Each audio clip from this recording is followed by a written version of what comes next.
Nasabat ang mahigit 300,000 pisong halaga ng shabu mula sa 3 individual sa ikinasang buy-bust operation sa probinsya ng Rizal. Magbabalita dyan si Patrolwoman Marjorie Bacani.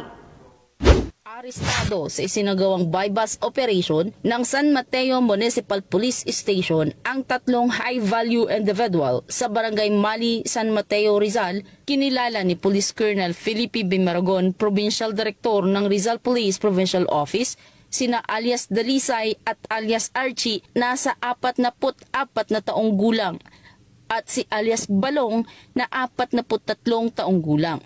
Pawang mga residente sa Barangay Mali, San Mateo, Rizal matapos magbenta ng isang pakete ng hinihinalang shabu sa isang pulis na nagpanggap na pusher buyer.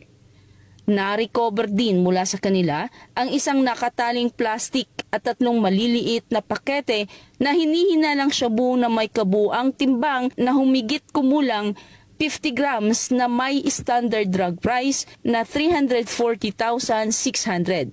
Base sa investigasyon, dati nang nakulong si alias Dalisay sa droga. Gayon din sa impormasyon ay napag-alaman ng otoridad na galing pa umano sa Muntinlupa ang mga kinukuhang droga at sa San Mateo binibenta. Samantala, ang mga nakumpiskang ebidensya kasama ang mga naarestong sospek ay dinala sa Rizal Provincial Forensic Unit para sa laboratory at drug test examination. Nahaharap sa kasong paglabag sa Republic Act 9165 o Comprehensive Dangerous Drugs Act of 2002 ang mga ito. Sa mensahe ng Provincial Director, makakaasa kayo na hindi titigil ang kapulisan ng Rizal na paigtingin ang ating mga operasyon laban sa iba't ibang uri ng krimen. Papatrolyahan natin ang mga lansangan at bawat sulok ng probinsya upang lalong maipadama sa ating mga kababayan na ligtas at malayo sa anumang kapahamakan tuwing lalabas ng kanilang mga tahanan at naglalakad sa lansangan.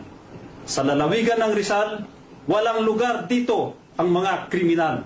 Ang Rizal Police Provincial Office sa pangunguna ng Provincial Director, Police Colonel Felipe B. Maragon ay laging magsiserbisyo para sa pagkamit ng hustisya sa mga naging biktima at para sa katiwasayan sa lalawigan ng Rizal tungo sa isang tahimik at maunlad na bagong Pilipinas. Mula dito sa Calabarzon, ako po ang iyong Police News Network Correspondent, Patrolwoman Marjorie Bacani. Alagad ng batas, tagataguyod ng balitang pulis.